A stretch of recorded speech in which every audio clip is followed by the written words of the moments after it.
Welcome to the AT and Academics training for the CAIU Assistive Technology Process. This is the Tier 1 training for academics, and it's just going to provide an overview for how to use or how to think about assistive technology in academic content. So when we think about how AT can help students academically, it really is looking at four main areas. So we're thinking about reading, AT for writing, AT for executive functioning, and AT for math. Since this is our Tier 1 training, we're going to try to think about and talk about mostly no-tech and low-tech options. But having said that, I will say that there's much more high-tech availability of assistive technology for especially reading and writing these days. It's much more widely available than it ever has been before. So I will touch on some higher tech reading and writing options and also maybe some higher tech executive functioning options. But really what we're looking at in this training is viewing these subject areas or these academic areas through the lens of universal design for learning and how we're making sure that we're providing access to these things for all of our students. At this point, if you have not already taken the UDL module for Tier 1, I would encourage you to stop this training and go back and learn and do the UDL module, because we are going to be looking at this concept of AT for academics through a UDL lens. So when we look at reading and talking about what things are available to all students in all classes, we look at, first of all, the types of text. So when I have a class full of students and we're working on a certain or a specific core content area, I want to make sure that I have a variety of text available for that content so that students have choices and are able to access the text in a way that works for them. So certainly I want to make sure I have books, especially if I'm using a specific textbook. I want to make sure I have picture books available for students who may be at a developmental level where they need picture books, or who may be at a reading level where they need that extra picture support. I want to make sure that I have magazines and newspaper articles, so maybe some sort of current events information that would be available through those types of means. Web pages, so there's lots of different web pages based on your content that you can find and bookmark, so that students not only have access to that type of text, but also they are able to find it and interact with it easily. So I would encourage teachers to bookmark any sorts of web pages they're going to be using for their text, for their reading. Ebooks are another option, so students who have access to digital text that they can read on an electronic device, and also that they can use to apply software that will read to them for a computer-generated voice. So that's another type of text that I want to make sure I'm thinking about in order to provide some universal design for students, especially students who have reading difficulties.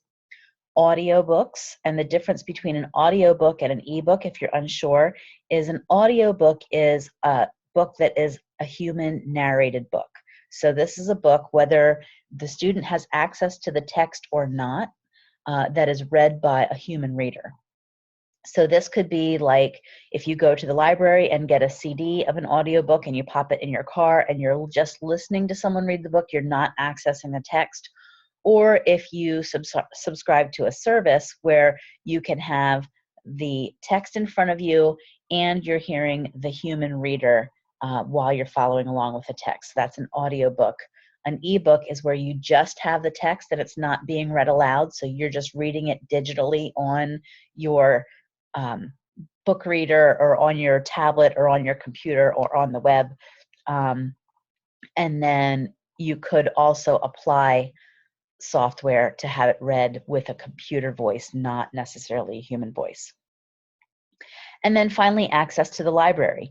So we know that not every subject is going to have a wide variety of books or magazines, web pages, ebooks, all these different types of text available, or that you might not have that in your classroom, but making sure that students are learning and understand that the library is a repository of that information and they can go find it. So when we're looking at what we're providing for all students, so that they are universally able to have text available, we want to make sure that we're including that access to the library.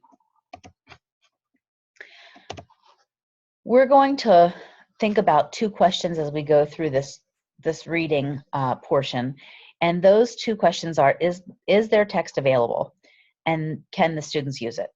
So when we think about our content, our academic content, is there text available that relates to our content? It could be any one of these types of text, but is it available? Do students have access to that text that's related to their content? And then the second piece is, can they use it? So for a student who has trouble reading, or maybe not be able to access a physical hard copy book, can they use whatever type of text is being presented? So that, do they have access to an ebook or an audio book?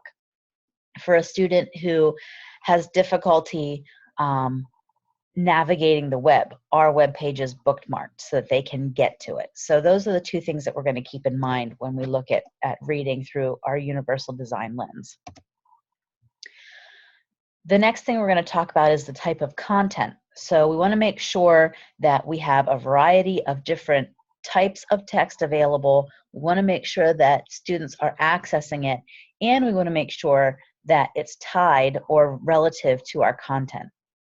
So in looking at the types of content, there's four big areas that we think of typically in school. So academic content, so their history class, their science class, their other classes they're taking that have specific content related to them.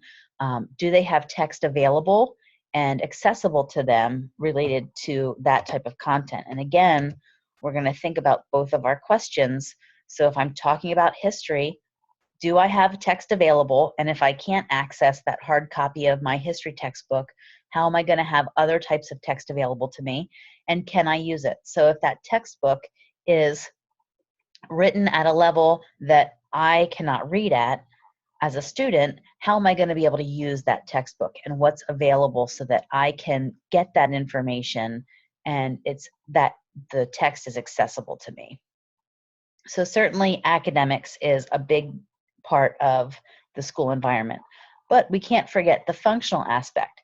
So for students who are working on functional skills, it could be things like putting together a piece of furniture that you buy at the store, or it could be reading a user's manual for your new phone, or looking through the user's manual to find a specific feature that you're looking for. So there's functional text that we need to make sure we're making available to students and teaching them how to access it. So in the example of a phone, if a student goes and buys a new phone and they want to find a specific feature of that phone, typically a phone's user manual comes as a hard copy with teeny tiny little print in the box. It's the size of a deck of playing cards. It's very small. If I have a student who needs to access that information that's contained in that text, but the print is too small, or they can't physically handle that book, what can we do to make sure that students are able to access and use that text? So that's just one example. When we look at work-related content, we think about things like filling out a job application. For students who are practicing that type of skill, they might need to read the text on that. Well, they will need to read the text on that application, but how are they using it? Is it a hard copy application? A lot of places are going to online applications. So if a student is sitting online filling out a job application for wherever their chosen work field is, are they able to read that text independently on the computer? Do they need some other way to access that text? And then the last type of content is leisure reading. And we want to make sure that we're exposing students to various types of text and various tools that they can use just to read for fun. Um, there, if they have peers that are reading certain series, I know The Hunger Games was really popular there for a while. I'm not sure if there's a new series out that's like the series to read, but we want to make sure that our students in our special education classes have the same opportunities to interact with text socially. So if their friends are reading The Hunger Games and they're talking about what's happening in this book, our students really, we want to make sure that we're affording them the opportunity to participate in that conversation by providing them readable material that they can also access and use that text to get that storyline, so that when their friends are talking about it at lunch or wherever and they're saying, oh yeah, did you read when so and so did this in the book, that our students can contribute to that. So it's leisure reading, but it's also a good way for them to help connect socially, and it can also be connected back to the academic work, where if our students have to produce a book report for one of their classes, then typically they're reading more of a leisure type book. So making sure that they have various types of text available for leisure reading and tools available so that they can access that text. When we talk about accessibility and the different types of tools that we use to make text accessible, these are some examples. So looking at the readability of a text and how we as teachers can manually modify that readability or provide alternate texts at the student's readability level that correspond with the type of content we're looking at. We can also add picture supports, increase picture supports, that we can provide pictures that go along with the text to help students as they're reading to connect it to those pictures so that they can use that when they're processing the information. We need to look at options for read aloud. Like I said, there's lots of options now that are higher text, so many texts are available digitally. You can download audiobooks, you can go to the library and get books on CDs, or you can find digital text that's available for textbooks, for leisure books, for all kinds of different types of text that can be then converted, or not converted, but you can apply software to have them read aloud. We need to consider the physical or virtual access to text. So if you are using a specific textbook and a student requires the digital text of that book so that they can interact with that text and read it or have it read aloud to them, making sure they have the appropriate access. So that could be teaching them where to go to get that book, or it could be downloading that book or setting up an account on something like Bookshare where they would have access to that. And then on the teacher end or the administrative end of that would be making sure that when you're choosing books, and this could be as in the larger scale of the district ordering their curriculum, or it could be with a teacher as you're choosing supplemental materials, making sure that the digital text for those materials is available and is actually going to be something that the student can access. And then last of all, we can look at changing things like size and color, size of the font, color of the font, color of the background, applying an overlay on it so that it's just changed so the student has a better time or an easier time to read or see the text. This could be enlarging text also for students who have a visual impairment. Looking at writing, we have two main considerations in the area of writing. So the first one is the participation consideration, which would look at the types of physical needs a student has in order to write, looking at the writing surface or the writing environment and how that can be accommodated or adapted to meet the student's needs, and then also communication differences for students who are using AAC devices. How are they going to translate their use of an augmentative communication device into written expression? And then the process for writing, how are students accessing their writing process? So if students have difficulty with vocabulary or spelling, or they have a hard time making sure that their grammar is correct, If they're a student who is taking notes as a teacher is teaching, what kinds of supports are in place so that they are able to take notes effectively. So those are the two main areas that we look at with writing. Looking specifically at the physical supports, we can employ things like adapted pens or pencils. So pens or pencils, markers, crayons, any of those things that are thicker, thinner, based on what the student is able to grasp. Maybe shorter pencils work for some students or longer pencils. So just varying the size of those items or the shape of those items. You see on the screen those highlighters in the middle. Those aren't your typical round pencils. They are more square shaped. So a student might have a better time grasping that shape versus the round pencil. Adding a pencil grip. So putting that onto your pencil, your pen, even if a student's using a stylus and they have to have the pencil grip on the stylus to grasp that. Looking at having those physical supports just to help with the motor aspect of holding a pencil and writing. For students who really struggle with that, they might need word processing or keyboarding options. They might need a touch screen. So students who do better with using their finger to write.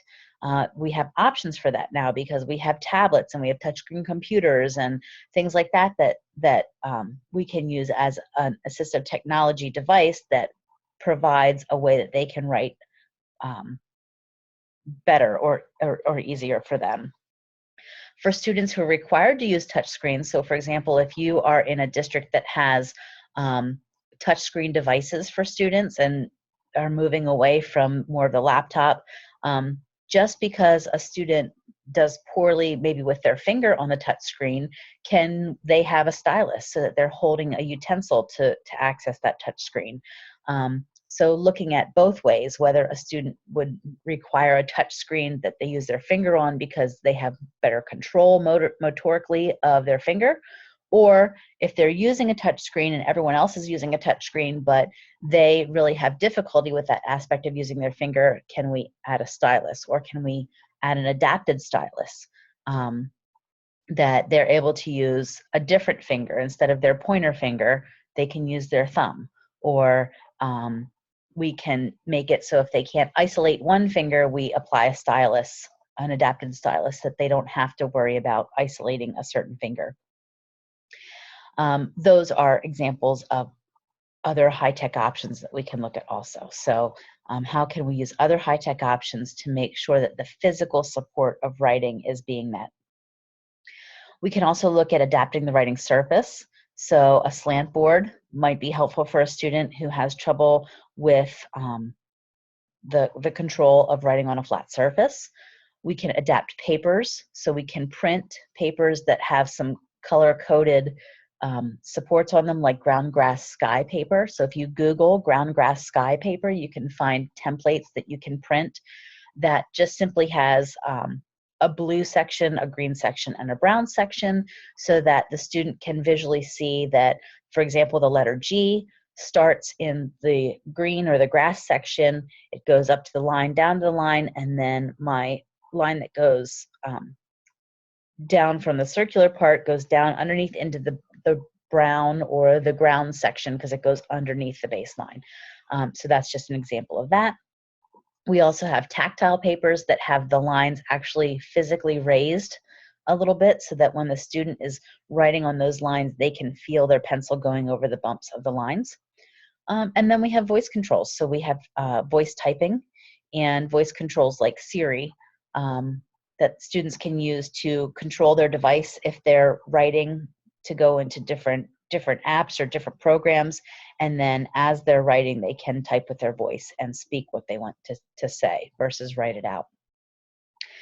That also comes in handy for students who have communication differences, so that could be an option. A voice control or voice typing could be an option for students who use AAC devices. So they would use their device, their AAC device, to program what they want to write, and then the device would speak it into a speech-to-text engine to actually create the written expression.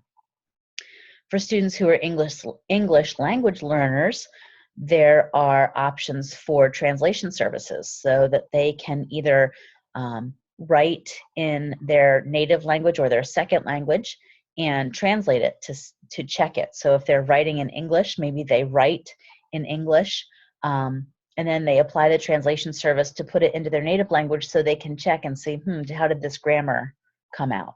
Or they can write in their native language and then translate it into English so that they are focusing more on the vocabulary that they are more familiar with in their native language, and then editing it in the English so that they can make sure that the grammatical structures are correct without focusing on what words am I using.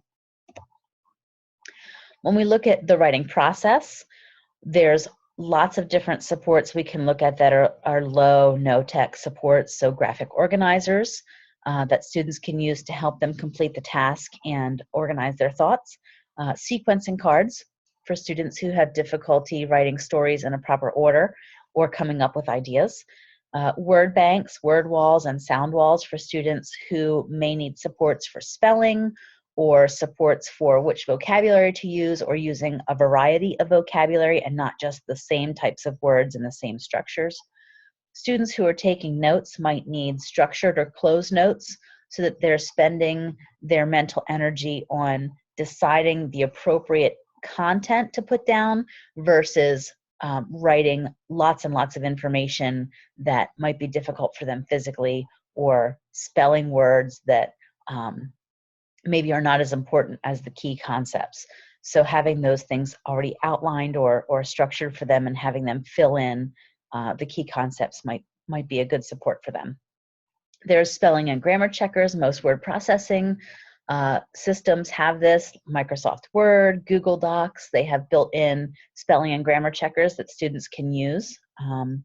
And also just a no-tech grammar checklist. So having a checklist of items that students need to go through and check off as they're done writing or as they're editing their work to make sure that they check punctuation and they checked grammar and they checked beginning capitalization and did they capitalize proper nouns and things like that. So just having a physical list of things that they can check off and go down through is also helpful.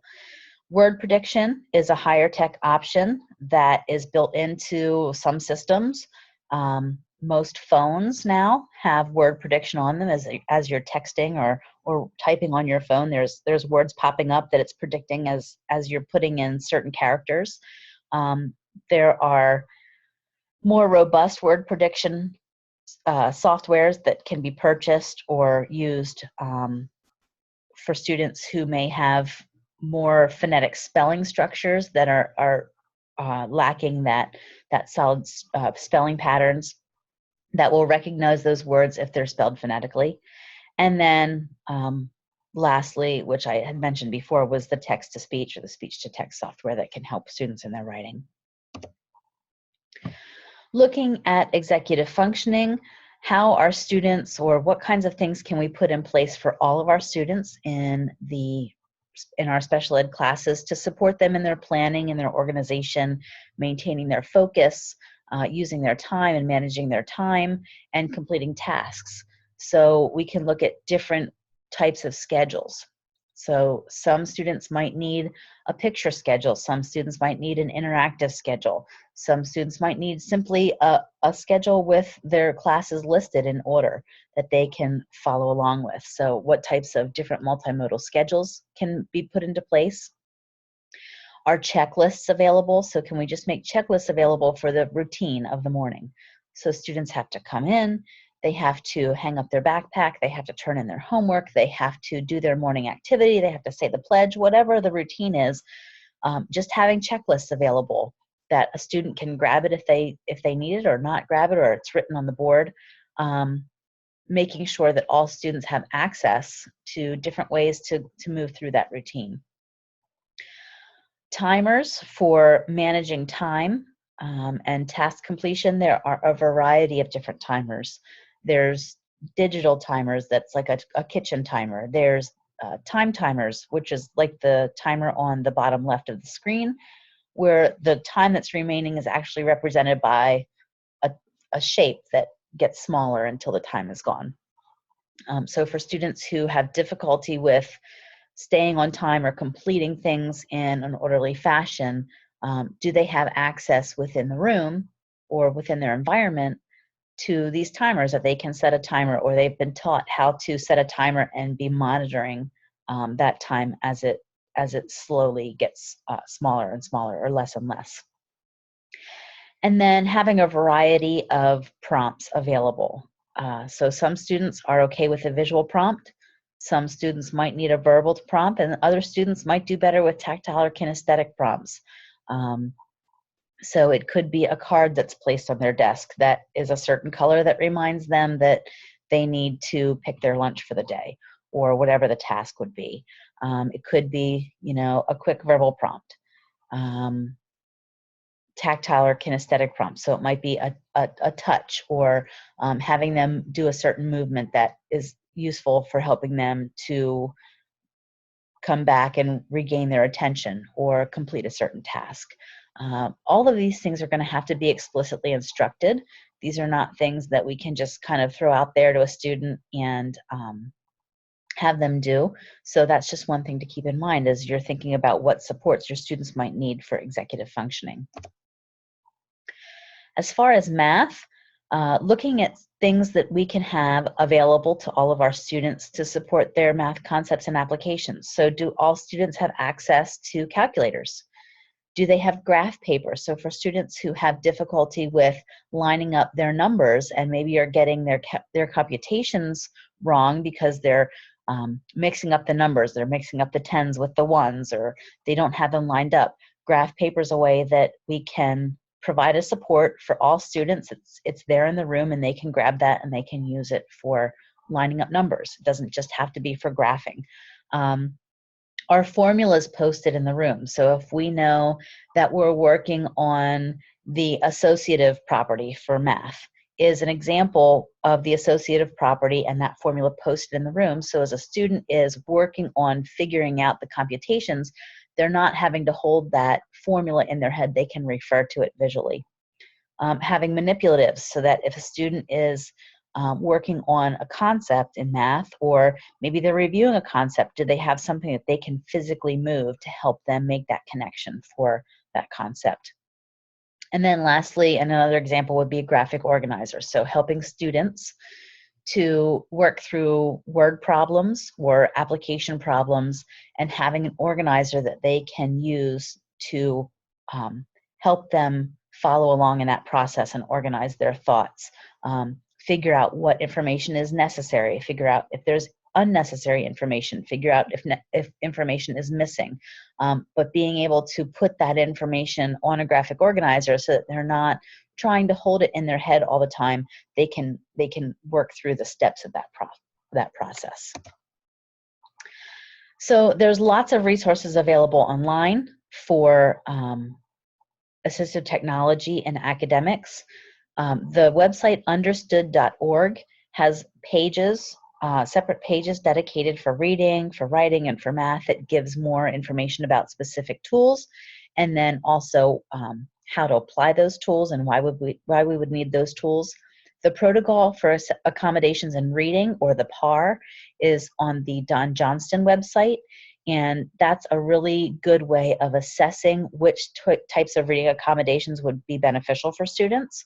And then for general information about assistive technology and looking at how to decide whether an assistive technology is going to be a quality item or a quality device, the quality indicators of AT, the QIAT, QIAT, or the WATI, the Wisconsin AT Initiative, WATI, are also good resources. And you can Google any of these things, and you should be able to find those pages and those resources. So thank you for listening, and I hope you learned a little bit about assistive technology for academics.